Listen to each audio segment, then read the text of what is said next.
Today I'm going to be showing you how to get the Carian Knight Sword early on in Elden Ring. Skip ahead using the timestamps below for the actual location if you like, but there's a few things you should know about this weapon first. The Carian Knight Sword is one of the best pure mage weapons in the entire game. And by pure mage, I mean a character who is speccing purely into intelligence but still wants to do damage with a melee weapon, but arguably not the best for several reasons. The sword is capable of outputting thousands of magical damage. If you can stand on the spot for long enough to cast the weapon's special skill, Carian Grandeur, where you hold it above your head and charge it up 3 times for a 3rd level sword attack, which increases in damage for each charge. So the longer you hold it, the more damage you'll do.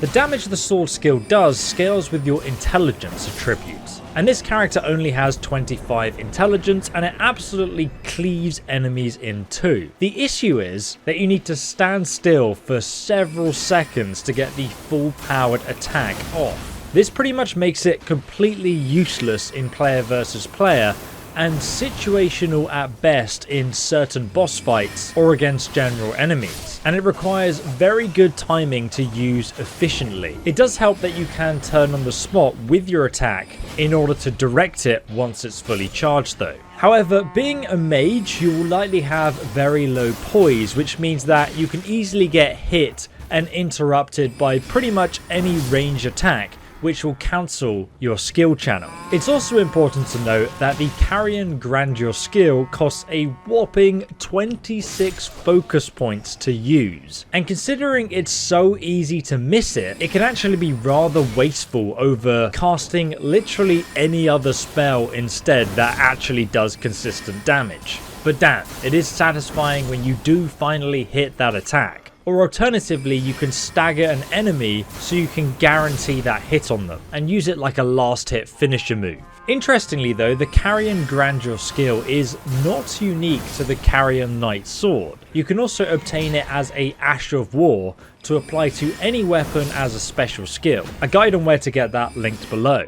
But for those wondering why this isn't the best mage weapon in the game, well, the main reason is the Carian Sword is slightly worse than the Lazuli Glintstone Sword, which I made a guide on how to get yesterday, linked down below in the description. This is because once you fully upgrade it to +10, it has a C in intelligence scaling, while the Carian Sword only has a D in intelligence scaling. This means that if you're building a pure intelligence mage build, you'll be doing a lot more damage with the upgraded Glintstone Sword later in the game compared to the Carian Knight Sword. But now I'm going to show you guys where to obtain the Carian Knight Sword, since it is still a fantastic option for an early game weapon, with a guaranteed location for it to drop. So to get the Carian Knight Sword, we're going to come all the way to the northwest, past the Lake of Liria, all the way over here to the northern Liriana lakeshore resting spot of Grace, which is just here on the map. Now, if you don't know how to get here, the next part of the guide is going to explain exactly how you get there from the start of the game, step by step. And if you do know how to get there, you can just skip ahead using the timestamps in the description below to the part where we actually find the weapon location. You can get here early without killing anyone though. So from the first step bonfire, I'm basically going to be showing you how to get all the way to the northwest of the map. We're going to be going there step by step, but if you already know how to get there, just go ahead and skip ahead using the timestamps in the video description. After doing the tutorial, you'll start the game here at the first step resting site. From there, you're going to want to go northwards to the church where you meet the merchant, and then you carry on going north and you eventually come to these ruins called Gatefront Ruins. And just over here is where we're going to start at the Gatefront Castle gates. From the Gatefront Ruins, you're going to want to come west down this pathway just here, all the way to the north, and you'll find another resting spot just here. So we're going to put a waypoint there, and then just to the north of that, you're going to come underneath this huge bridge.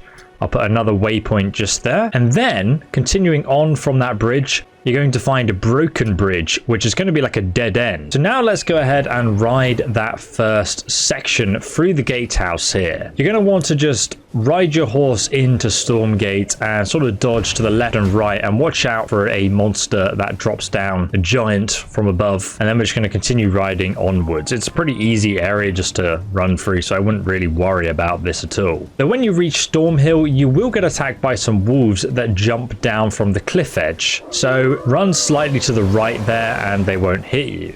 Then just over here you'll find that resting spot just where the waypoint I placed was.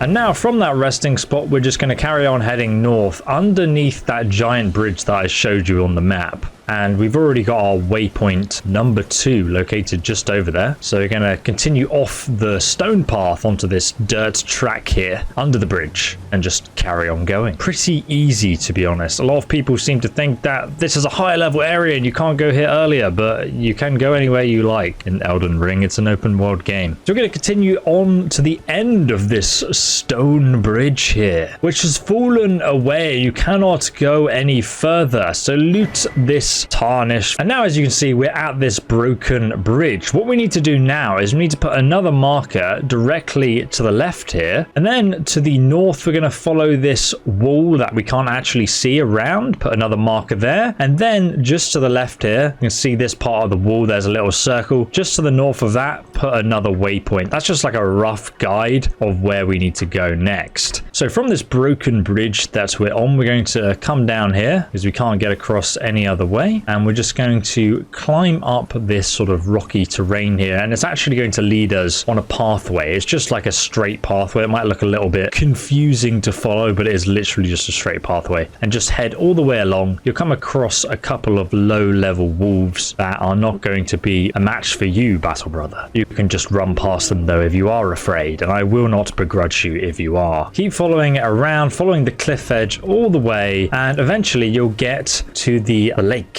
And you can see right where I placed that third waypoint, this is where the area of grace is. So now we're just here on the map at the lake facing cliff's resting point. Now if you look to the northwest of this location into the sort of brown uncovered area, you can see that there's actually a location where you can find the map marker for this area. So that's where we're going to go next. Make sure you put a waypoint there, obviously. So from this resting spot, we're going to come behind us. There's a little path there. We're going to follow this path all the way down here. And yeah, we don't actually need to kill anything. So we just sort of carry on riding. And we ride all the way down this path that goes through the valley here. And then you come out onto this open plain. You'll see there's sort of a bandit camp up ahead. Now you can ride directly through it if you want, or you can just ride around it. It really doesn't matter. But there we go, we rode around it, and you can see right ahead here there's actually another resting spot of grace, and I recommend picking it up before going into this next area. So go ahead and activate this one. And now we're just going to continue heading to our waypoint, which is in the waters just over here. There's a few enemies in the water, so don't hang around. That is the stone tablet that has the map fragment on it.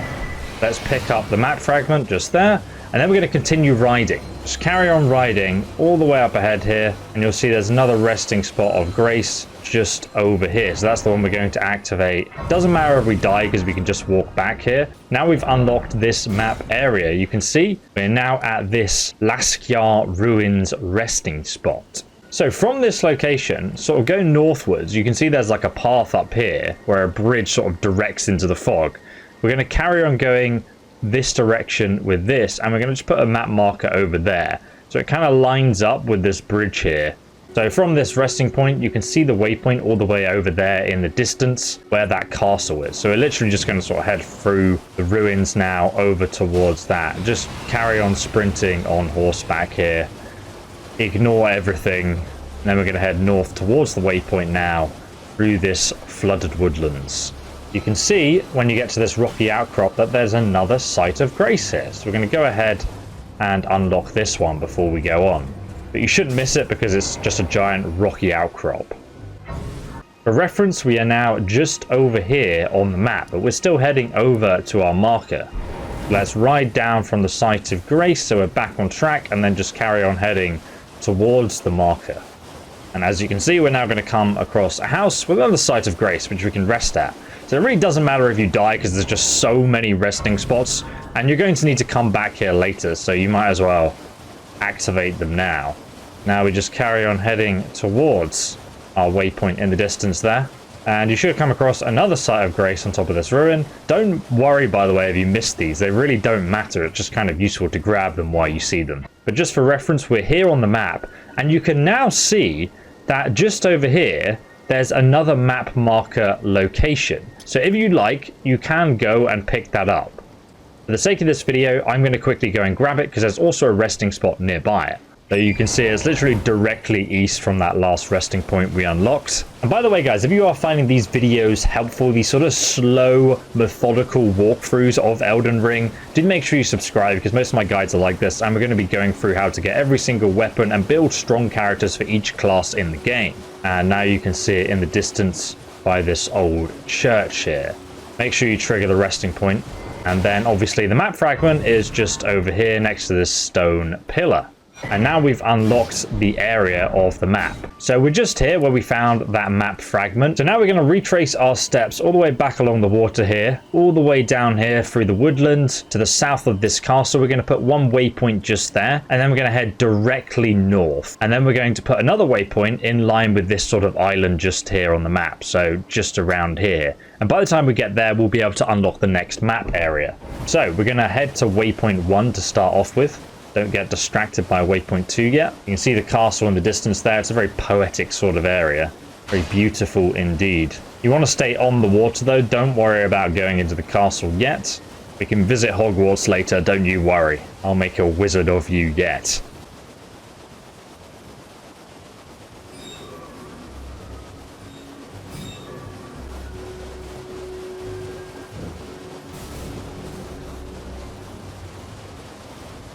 So you can see there's another resting spot of grace just here, which I'm going to go ahead and activate for future reference. But you can see this is where Hogwarts is, and just to the south of it is this sort of tree area, and the temple quarter resting spot is just here. But now from here we want to head directly north to our second waypoint that we already marked on the map here. At this point we're just sort of heading through the trees, and keep an eye on your waypoint map marker, since that is going to be your point of reference when you're going over here. Now this part of the video seems like an excellent time to plug Displate, the metal artwork that you can hang on your wall using magnets. They've got some awesome Dark Souls artwork on their website that you can get from the link down below in the description. I literally have half of my office covered in them. They're an awesome company, and if you use that affiliate link you also support the channel. But I actually love these products. I use them myself, otherwise I wouldn't recommend them to you. But even if you think they suck, check out the Souls artwork they have on there. It's awesome.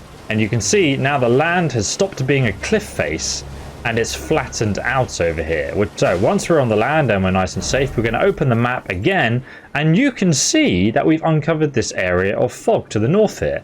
So we're going to put another waypoint just over here, because that's where the map fragment is at this glowing gravestone. So for reference, it is just over here on the map. So now let's head over.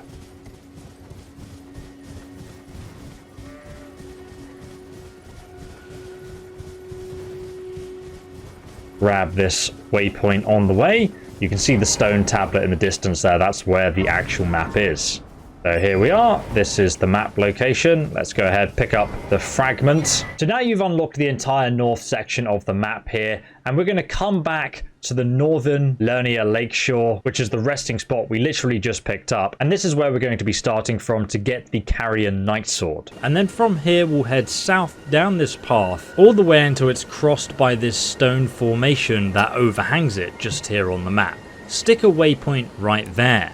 Now we're going to head over from the resting point, and we're literally going to follow this dirt track that we see leading off to where the waypoint is there in the distance. And after some time you'll come across a little encampment, and you'll find there's a knight that's patrolling this road. I'm just going to run off to the left here and wait until he runs back and forth. He basically just patrols up and down the road, and it's much easier to avoid him instead of fighting him at the same time as taking on the carriage, especially earlier on in the game. So we're just going to wait here for him to run back, and as soon as he has, we can then ambush the carriage up ahead.